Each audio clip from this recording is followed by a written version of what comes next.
అవుతుంది కాబట్టి దాన్ని దృష్టిలో పెట్టుకొని దీక్ష తీసుకోండి. శరణమయ్యప్ప. అంటే నేను ఉద్యోగరీతిగా వెళ్ళానండి.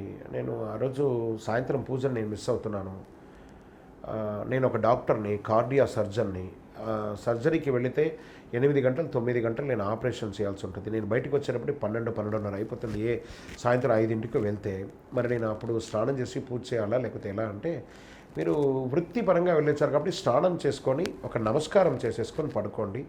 మీరు దీక్షలో ఉండగానే మీ వృత్తి చేస్తూ ఉండగానే నామస్మరణ చెప్పాం కదా, మనం దీక్షలో తీసుకునేటప్పుడు చెప్తున్నాం కదా, సర్వకాల సర్వావస్థలందు మీ నామస్మరణ ఓం శ్రీ స్వామి శరణమయ్యప్ప అనే తారక మంత్రాన్ని జపిస్తానని చెప్పారు. కాబట్టి మీరు ఎప్పుడు జపంలోనే ఉంటారు కాబట్టి పెద్ద దోషం లేదు, దానివల్ల తప్పు లేదు. ఎందుకంటే మీరు ఇతరుల ప్రాణాన్ని కాపాడడానికో మీ కుటుంబాన్ని రక్షించడానికో ఆ వృత్తిలోనే ఉన్నారు కానీ టైంపాస్ చేయలేదు కాబట్టి దానికి దోషం లేదు. శరణమయ్యప్ప.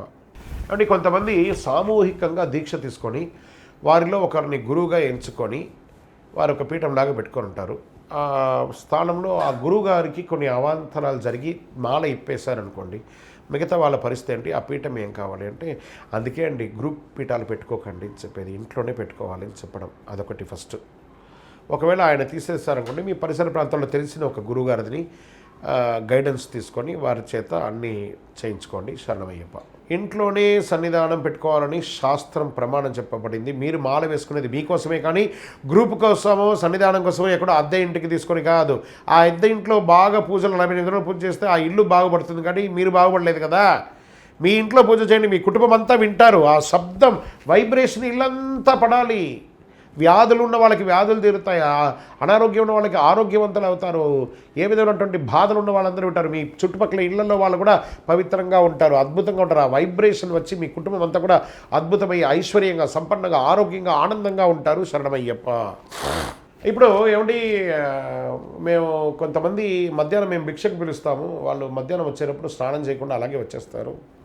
మరి భిక్ష చేయొచ్చు అంటే, అండి మీరు పొద్దున స్నానం చేశారు కదా, వృత్తిపరంగా వ్యాపారపరంగా ఉద్యోగపరంగా మీరు ఏదో బయట ఊరికి వెళ్తారు, మధ్యాహ్నం భిక్ష చేసేటప్పుడు స్నానం చేయాలి రూల్ ఏమైనా ఉందా? లేదు కదా. ఉదయం చక్కగా స్నానం చేశారు, కాళ్ళు చేతులు కట్టుకోండి, శుభ్రంగా టవల్ కట్టుకొని మంచిగా భోజనం చేయండి. అంతేకాని మీరు వెళ్ళిన చోటల్లో స్నానం చేయాలంటే ఎక్కడి నుంచి కుదురుతుందండి? మీరు ఒక మెడికల్ రెప్ ఉంటాడు, ఈ ఊర్లో మాల వేసుకొని మళ్ళీ రాత్రిలోకి వస్తారు, పొద్దున ఎక్కడెక్కడో డాక్టర్స్ దగ్గరికి వెళ్తారు, అక్కడికి వెళ్తారు, ఇక్కడికి వెళ్తారు. ఆ పరిసర ప్రాంతాలు నాకు తెలిసిన చాలామంది శిష్యులు మెడికల్ రెప్స్ ఉన్నారు, మేనేజర్లు ఉన్నారు. వాళ్ళు వృత్తిపరంగా లేదా డైలీ బ్రోకరేజ్ వ్యాపారం చేసేవాళ్ళ, ఒక ఊరు నుంచి సామాన్లు కొనుక్కోపోయి ఇంకో ఊర్లో అమ్మేవాళ్ళు, వాళ్ళందరూ దీక్షలో ఉన్న వాళ్ళందరూ పరిసర ప్రాంతాల్లో ఉన్నటువంటి అయ్యప్ప స్వామి దీక్షలోను పడి పూజలను పోయి భిక్ష చేస్తారండి. అక్కడ స్నానాలను పెట్టుకోకూడదు. ఉదయం స్నానం చేస్తారు, మళ్ళీ సాయంత్రం తన ఇంటికి వచ్చాక స్నానం చేసుకుంటారు కదా. ఒకవేళ బాత్రూమ్ ఏదైనా చేయాల్సి ఉంటే సైడ్ బ్యాగ్లో ఎప్పుడు ఒక టవలో పంచ పెట్టుకోండి, అవసరం వచ్చినప్పుడు స్నానాలు చేసుకోండి. కానీ ప్రత్యేకించి కనబడ్డప్పుడల్లా స్నానాలు చేసుకుంటూ కూర్చోవాలంటే కాదు. శరణమయ్యప్ప. ఏ దేవుడికి పూజ చేయాలంటే 3 దేవతలకు పూజ చేయాలి. కానీ ప్రత్యేకించి మీ ఇంటికి వచ్చినప్పుడు నేను ఎవరిని పొగడాలి? మిమ్మల్ని, మీ అమ్మ నాన్నను, మీ అన్నదమ్ముల్ని, మిమ్మల్ని పొగడాలి. అలాగే శబరిమల యాత్రకు వచ్చామా, చక్కగా శివ విష్ణువుల్ని ప్రార్థన చేయండి. అన్నదమ్ములు గణపతి కుమారస్వామి అయ్యప్ప ఫోటో పెట్టి పూజ చేయండి, చాలు. శరణమయ్యప్ప. కన్నెమూల గణపతి అంటే స్వామివారికి కన్నెస్వాములు అంటే ఇష్టం. మొదటి వారు కన్నెమూల గణపతి. ఏ యొక్క పని చేసినా గణపతిని ప్రార్థన చేయాలి కాబట్టి పంబలో ఉన్నటువంటి స్వామివారి పేరు కన్నెమూల గణపతి అంటారు. శరణమయ్యప్ప. ఈ పూజ చేసేటప్పుడు ఏమైనా ఇన్ని దీపాలను ఏమైనా వెలిగించాలండి అయ్యప్ప స్వామి పూజకు? అయ్యప్ప స్వామి పూజకే కాదండి, ఏ పూజకైనా ఏక దీపం వెలిగించకూడదు, 2 దీపాలు వెలిగించాలి. తర్వాత ఎన్ని దీపాలు 108 పెట్టుకుంటారా, 1,00,000 పెట్టుకుంటారా, 1000 పెట్టుకుంటారా, మీ యొక్క శక్తి. ఏ నైవేద్యం పెడతారా, ఏమంటారు, పత్రం పుష్పం ఫలంతో యద్భక్త్యా అన్నారు. ఆత్మానం నివేదయామి అంటారు. కనీసం ఏది కుదరలేదా కొంచెం పట్టికి బెల్లం 1 కిలో ఉంటే 50-60 రూపాయలు ఉంటుంది, తీసి పెట్టుకుంటే తాపు కింద ఇచ్చినా కూడా చాలు. నైవేద్యం పెట్టండి, పట్టికి బెల్లమైనా పెట్టండి.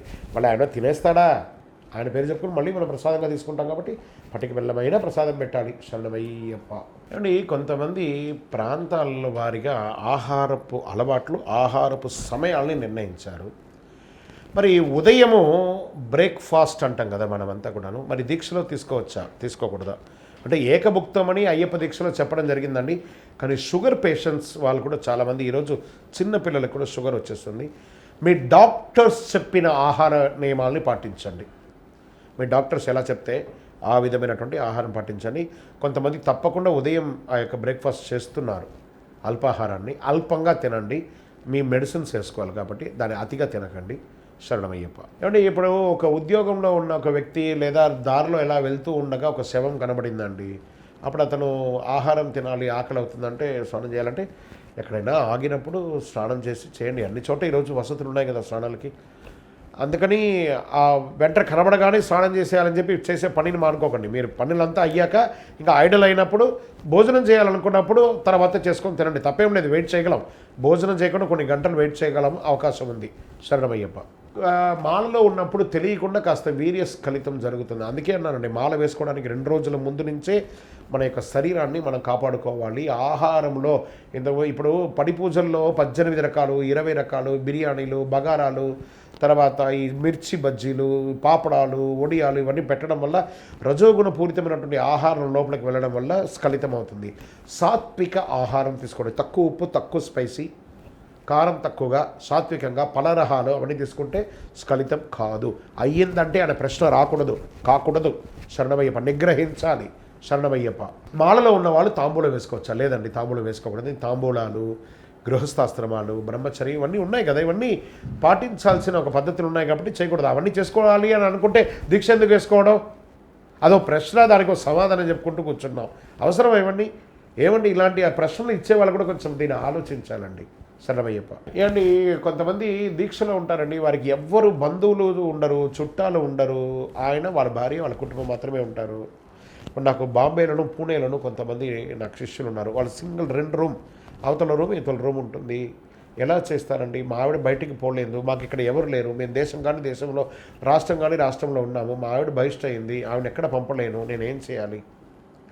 ఏమండి చక్కగా మీరు ఆ రూమ్లో ఉండి ఆవిడ పనులు ఆవిడ చేసుకొనియండి. చక్కగా ఈ రోజంతా టెక్నాలజీ వచ్చింది, ఫుడ్ ఆర్డర్ తెచ్చుకుంటారు, వాళ్ళు తెచ్చుకుంటారు, తింటారు, వెళ్ళిపోతారు. ఆవిడ తిరిగిన చోట మీరు లోపలికి రాకండి, మళ్ళీ పసుపు నీళ్ళతో తడిచేసి పూజ చేసుకొని మీ ఆహారం మీరు తినండి, చూడకుండా ఉండండి, చాలా తప్పులేదు. దీనికి ఏమైనా సమాధానం, ఇంతకంటే గొప్ప సమాధానం ఎవరైనా ఇవ్వగలరంటే ఇవ్వండి, చూద్దాం. కాని పరిస్థితి, భర్త భార్యకు సేవ చేయక తప్పదు. అలా లేకపోతే వాళ్ళు పస్తూ ఉంటారు, చిన్న పిల్లలు ఉంటారు. కాబట్టి దాన్ని దృష్టిలో పెట్టుకోండి. మీ వృత్తికి, మీ యొక్క వ్యక్తిగతానికి దూరంగా భగవంతుడు నాకు ఇలాగే చేయాలని రూల్ పెట్టలేదు. చూడకుండా ఉండడం కుదురుతుందేమో కానీ ఒక ఇంట్లో కాకుండా వేరే చోటికి పంపడం అనేది కుదరని పని. కాబట్టి మీ పూజ మీదే ఆవిడే. శరణమయ్యప్ప. ఇప్పుడు కూడా నా కళ్ళ ముందర ఈ ఫోన్లో వీడియోలు పెట్టుకొని చూసేవాళ్ళు కూడా ఉన్నారు. మీ దాంట్లో కూడా మీరు వచ్చింది షూటింగ్కి, యాప్లు చూడట్లేదా మీరు? ఈరోజు పెద్ద చెడ్డ అలవాటు ఏమంటే, వచ్చిన పనిని వదిలేసి, తీసుకున్న దీక్షను వదిలేసి చేసే పనులు మీకు డిసిప్లిన్ లేకపోతే ఎవరు వచ్చి అవన్నీ చేయలేరు. దొంగతనాన్ని మానాలి అని అనుకున్నప్పుడు పోలీసుతో పని ఉండదు. కాబట్టి మీరు మారండి, కానీ మారడానికి మేమేం చెప్పాలని అడగండి. పోలీసులు వచ్చి ఏం చేస్తారని అడగద్దు. దొంగతనాన్ని మానేయాలనుకోవాలి. ఈ యాప్స్లు చూస్తాం, అది చూస్తామంటే అది మీ శరణమయ్యప్ప. ఏమంటే మాల వేసుకోవడానికి మంచి రోజులు తిథివార నక్షత్రాలు అంటే ఈ యొక్క అయ్యప్ప స్వామి వారి దీక్షలో మాత్రమే తిథి, వార, నక్షత్ర, యమగండ, దుర్ముహూర్త, వర్జ్యాలు ఏది లేని దీక్షకు, యాత్రకు, పడిపూజకు లేని దీక్ష ఏదైనా ఉందంటే ప్రపంచంలో ఇదే. కాలానికే అధిపతి, కాలశాస్త్ర ఆయన శరణమయ్యప్ప. అంటే కార్తీక మాసంలోనే ఎందుకు మాల వేయాలి? సమ్మర్లో వేయచ్చు కదా, ఫిబ్రవరిలో వేయచ్చు. అంటే కార్తీక మాసంలో శివ విష్ణువుల కలయిక అయినటువంటి ఒక నెల అనమాట అది. చాలా విశేషంగా పూజలు అన్నీ జరుగుతుంది. చలి విపరీతంగా ఉంటుంది. శరీరంలో ఆధ్యాత్మిక చింతన పెరుగుతుంది. శరీరంలో రసాయన మార్పిడి జరుగుతుంది. ఉష్ణైన శీతలం కాబట్టి చలికాలంలో చన్నీటి స్నానం చేయడం వల్ల మనలో ఉన్న చక్రాస్ అంతా కూడా యాక్టివేట్ అయ్యి ఆరోగ్యవంతులయ్యి జ్ఞానశక్తిని కూడా పెంచుకుంటాము. కాబట్టి కార్తీక మాసంలో దీక్ష తీసుకొని మార్గశిరంలో అంతా కూడా ఉండి మకర సంక్రాంతికి దీక్ష శబరిమలకి వెళ్ళాలి అంటారు. శరణమయ్యప్ప. బస్సులో మేము యాత్రకు వెళ్తున్నామండి. మేము బస్సులో కానీ, కారులో కానీ, లేదా వ్యాన్లో, మెట్రోలో వెళ్తుంటాము. మరి మాకు వ్రత నియమావళి ఏమన్నా ఉంటుందా అని అంటే ఉంటుంది కదండి. ప్రతి ఉదయం సాయంత్రం ఎక్కడైనా జలపాతం దగ్గర లేదా ఒక దేవాలయం దగ్గర స్నానం చేయాలి. ఆ ఇరుముళ్ళన్నీ పైన కట్టుంటారు, దానికి పూజ చేయాలి. సాక్షాత్ అయ్యప్పే ఇరుముడి కాబట్టి ఆ ఇరుముడికి పూజ చేయాలి. వెళ్ళినటువంటి ఆహారాన్ని తినండి. లేదా ప్రతి ఊర్లోనూ అన్నదానాలు, అన్నసత్రాలు ఉన్నాయి, అక్కడ తినండి. శబరిమల యాత్ర స్వామివారిని చూసేంతవరకు హోటల్స్లో తినడం మానండి. వాడు ఎలా చేస్తారో తెలీదు. కాబట్టి మనం ఇంట్లో అటుకులు ఉంటాయి కదా, తీసుకోండి. లేదా ఒక చిన్న స్టవ్ ఉంటుంది, దాన్ని పెట్టుకొని చక్కగా అప్పటికప్పుడు వండుకొని తినొచ్చు. బస్సులో వెళ్ళేవందరూ వంట మనిషి వస్తారు కాబట్టి వాళ్ళే వండి పెట్టేస్తారు. మీరు దీక్షపై దర్శనం చేసుకొని వచ్చేలోపు గట్టిగా అరగంటలో వంట చేసుకొని తినేయచ్చండి ఎవరైనా. లేదా అటుకులు బిటుకులు అంటే ఇది తినేయచ్చు, వెళ్ళిపోవచ్చు. ఫ్రూట్స్ 2 రోజులు శబరిమలకి వెళ్ళిపోతాం. దారంబడి మంచి ఫ్రూట్స్ దొరుకుతాయి. కేరళ అంతా మంచి ఫ్రూట్స్ దొరుకుతాయి. కాబట్టి ఫ్రూట్స్ తినండి, తప్పేం లేదు. శరణమయ్యప్ప. స్వామి దీక్షలో ఉండగా నాకు రకరకాలైనటువంటి ఆలోచనలు వస్తున్నాయండి, తప్పుడు ఆలోచనలు వస్తున్నాయి. నేనేం చేయాలి? వస్తుందే, అలా ఎలా వస్తుంది? కమిట్మెంట్ తీసుకొని దీక్షలోకి వచ్చావా, ఎలా వస్తుంది ఆ దీక్ష? వేరే వేరే ఆలోచన వస్తుంది అంటే నీకు నిగ్రహత లేదు, ఏకాగ్రత లేదని అర్థం. అలాంటప్పుడు నువ్వు దీక్ష తీసుకుంటే ఎందుకు తీసుకోకపోతే ఏంటి? తప్పు కదా. అలాంటి ఆలోచనే రాకూడదు. అలా రాదు అని నువ్వు దీక్ష తీసుకున్నావు. ఏమని చెప్తున్నావు? ప్రతి స్త్రీని కూడాను సోదరిగాను తల్లిగాను భావించి నేను దీక్ష తీసుకుంటాను అని చెప్పారు. ఎలా వస్తుంది మీకు ఆలోచన? ఆహారాన్ని నోరు కంట్రోల్ అయితే అన్ని కంట్రోల్ అయిపోతుంది, దీక్ష 100% అవుతుంది. నోరు ఎలా కంట్రోల్ అయితే తీసుకునే ఆహారంలో అతి అయినటువంటి ఆహారం తీసుకోవడం వల్ల ఇలాంటి ఆలోచన వస్తుంది. కాబట్టి జాగ్రత్తగా ఉండండి. దైవ ప్రార్థన చేయండి, దైవంతో కనెక్ట్ అవ్వండి. మీరు మనుషులతోనూ ఈ యొక్క అట్రాక్షన్తోనూ కనెక్ట్ అవుతున్నారు, ఎలక్ట్రానిక్స్తోనూ అన్నిటి మీద. మాల వేసుకునేది దీక్ష తీసుకోవడానికి. ఆ స్వామి వారితో మమేకం అవ్వండి, ఇలాంటి ఆలోచనలు రాదు. శరణమయ్యప్ప. ఆ సివిల్ స్వాములు మనతో పాటు శబరిమలకి వెళ్ళేటప్పుడు మాతో పాటు కొంతమంది సివిల్ స్వాములు కూడా వస్తారండి. మరి వాళ్ళు ఏమన్నా మాతో పాటు ఏమనంటే మీతో వచ్చినప్పుడు మీలాగే వాళ్ళు కూడా ఉండాలి, చెప్పులు అంతా లేకుండా ఉండాలి. ఒక దీక్ష మీకు ఉంటుంది, ఆయనకి దీక్ష ఉండదు. యథావిధిగా యాసిరీస్గా ఉండాలి. మళ్ళీ ఆయన మధ్యలో పోయి ధూమపానం చేసి వస్తాను, మధ్యలో నేను తాగేస్తాను నడవదు. మీతో ఎలా ఉంటే అలా ఉన్న వాళ్ళనే తీసుకొచ్చుకోండి, లేదా వారిని ప్రకారంగా వెళ్ళమనండి. వారు కూడా వెళ్ళేటప్పుడు శబరిమలకి వెళ్ళాలంటే ఒక సిస్టమ్ ఉంటుంది, ఒక స్కూల్లోకి ఎంటర్ కావాలంటే ఎలా ఉండాలో అలాగే ఉండాలి. శరణమయ్యప్ప. ఏమండి, మేము మాల వేసుకున్నాము, పీఠం పెట్టుకోవాలి అనుకుంటున్నాము, అందరూ గ్రూప్గా కలిపి చేసుకోవచ్చా లేదా ఇంట్లో పెట్టుకోవచ్చా? నేను కన్యస్వామి, నాకు ఇంట్లో ఉండాలని ఉంది, నేను పెట్టుకోవచ్చా అంటే, ఆ పీఠం అంటే మీకు ఏం తెలియదు కదా కన్యస్వామి. మీ దాంట్లో గ్రూప్లో ఉన్న ఎవరైనా ఒక సీనియర్ స్వామిని పిలిచి వారి దగ్గర వారు ఎలా పెట్టిస్తారో అలా చేసుకోండి. దాని తర్వాత డైలీ పూజ మీరు చేసుకోవచ్చు. ఇంటిలో పెట్టుకుంటే యోగక్షేమం, గ్రూప్లో పెట్టుకొని సన్నిధానం అనే ఒక పేరుతో అద్దెకు తీసుకొని ఉంటే అది అధమం.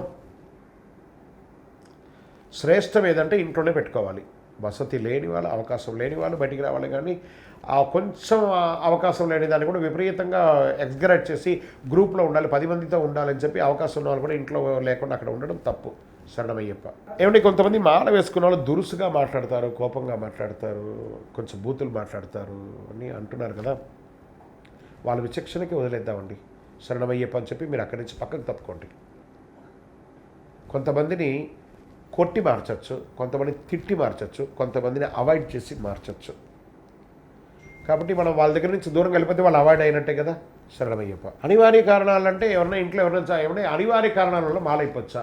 ఒకవేళ మాలైతే ఏం చేయాలి అంటే, అనివార్య కాలంలో ఇంట్లో ఎవరైనా కాలమైనా లేదా ఎవరైనా ఉంటే చనిపోతే మాలైపోయారంటే మాల ఇప్పేయాలి.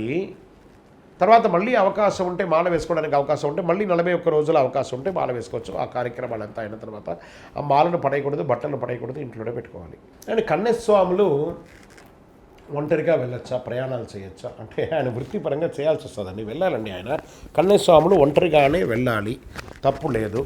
కానీ ఆ దీక్ష సమయంలో, పూజ సమయంలో ఆయన ఒంటరిగా ఉంటే సరిగా చేసుకుంటారా చేయలేరనే ఉద్దేశంతో గైడెన్స్ కోసమే ఆయన ఒంటరిగా ఉండకని చెప్పారు. కానీ వృత్తి వ్యాపారంలో ప్రయాణాలు చేయక తప్పదు. శరణమయ్యప్ప. దీక్షలో ఉన్న వాళ్ళు మరణిస్తే ఏం చేయాలి అంటే, శైవైక్యం పొందినట్టే వాళ్ళు మాల ఇప్పేయాలి. యథావిధిగా ఇంట్లో వాళ్ళు దహన కార్యక్రమాలు చేయాలి, అంతే. దానివల్ల దోషం. ఇంకా చాలా సంతోషపడండి దీక్షలో ఉన్నప్పుడు మరణించారని. శరణమయ్యప్ప. గ్రూప్లో ఉన్నవాళ్ళు దీక్షలో ఉండగా ఎవరికైనా ఒకరికి మైల వచ్చి వారు వెళ్ళిపోతే మిగతా వాళ్ళకి అందరికీ మైల పడుతుందా అంటే, నా ఆకలి నాదే, నేను తినలేదని గ్రూప్లో ఉన్న వాళ్ళకి ఆకలి ఏం తీరిపోదండి. నేను తింటే గ్రూప్లో వాళ్ళకి ఆకలి తెలియదు. అతని కర్మ అతనిదే కానీ మీది కాదు. శరణమయ్యప్ప. ఇప్పుడు దీక్ష తీసుకున్న వాళ్ళు ఏమంటే శబరిమలకి వెళ్ళాలా లేదా పరిసర ప్రాంతాల్లో ఉన్నటువంటి అయ్యప్ప స్వామి దేవాలయంలో వెళ్ళాలా? మరి కొంతమంది మిస్గైడ్ చేస్తున్నారు. పళ్ళి కట్టు శబరిమలకి, ఇరుముడి కట్టుకుంటే శబరిమలకే వెళ్ళాలి, వేరే ఎక్కడో వెళ్ళకూడదు అంటే, మరి మీ ఊర్లో ఎందుకు అయ్యప్ప దేవాలయం ప్రతిష్ఠ చేసి పడి పూజలు అనే పేరుతో మీరు వెళ్తున్నారు అక్కడ? అప్పుడు శబరిమల అయ్యప్ప మాత్రమే అయ్యప్ప, మీ ఊర్లో అయ్యప్ప కాదా? అలా కాదట. ఆర్థికంగా స్తోమత ఉండి ఖర్చు పెట్టుకొని వెళ్ళలేని వాళ్ళు చాలామంది ఉంటారు. వాళ్ళు మీ ప్రాంతంలో ఇస్తారు. ఒకవేళ ఆర్థికంగా బలంగా ఉన్నా కూడా తన యొక్క సమయాభావన ఏదో ఇబ్బంది ఉన్న ఇరుముడి ఇవ్వాలనుకుంటే పక్కన ఉన్నటువంటి దేవాలయంలో పోయి 18వ పడి ఎక్కి ఇరుముడి ఇవ్వండి, తప్పలేదు. శబరిమల అయ్యప్ప మీ ఊర్లో ఉన్న అయ్యప్ప వేరు కాదు, ఒకటే. ఆ అయ్యప్ప వేరు, ఈ అయ్యప్ప వేరు అనుకుంటే ఈ అయ్యప్ప వేరు అన్నవాళ్ళు అక్కడ వచ్చి పూజలు చేయకూడదు, అది తప్పు. మన ఊరి అయ్యప్ప అండి ఆయన. మన ఊరికి వచ్చారండి శబరిమల నుంచి మీ పూజను మెచ్చి, మీ భక్తిని మెచ్చి, మీ ఊరిని కాపాడడానికి మీ యొక్క పరిసర ప్రాంతాలకు వచ్చున్నారు. మరి ఆ అయ్యప్పను ఎవరు చూసుకోవాలి? గట్టిగా మా అయ్యప్ప అని చెప్పుకోవాలి. శరణమయ్యప్ప. మీ ప్రాంతంలో ఉన్న దేవాలయంలో కూడా ఇరుముడి ఇవ్వవచ్చు. శబరిమలకి వెళ్తున్నామండి మేము.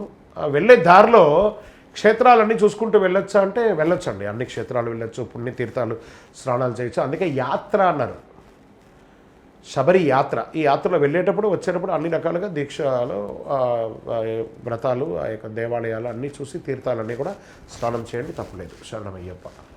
ఈ యొక్క దీక్షలో ఉన్నప్పుడు ఏమైనా మంత్రాలు ఉంటాయా అండి? ఏమైనా శ్లోకాలు చేయాలా? ఎలా అండి? దానికి ఏమైనా పద్ధతి ఉందా అంటే ఉందండి. ఈ యొక్క స్వామివారి యొక్క దీక్షలో మాల వేసుకోగానే ఉదయం సాయంత్రం 108 శరణఘోష చెప్పాలి. స్వామివారి యొక్క నమస్కార శ్లోకం 18 శ్లోకాలు చదవాలి. ముందు పుస్తకం పెట్టుకొని చదవండి. 2 రోజులైతే వచ్చేస్తుంది, కంఠాపథంగా వచ్చేయాలి. గణపతి, కుమారస్వామి, అయ్యప్ప అష్టోత్తరం చదవాలి. ఇవన్నీ కూడా 5 నిమిషాలు అయిపోతుంది. నేర్చుకుంటే గట్టిగా అయిపోతుంది.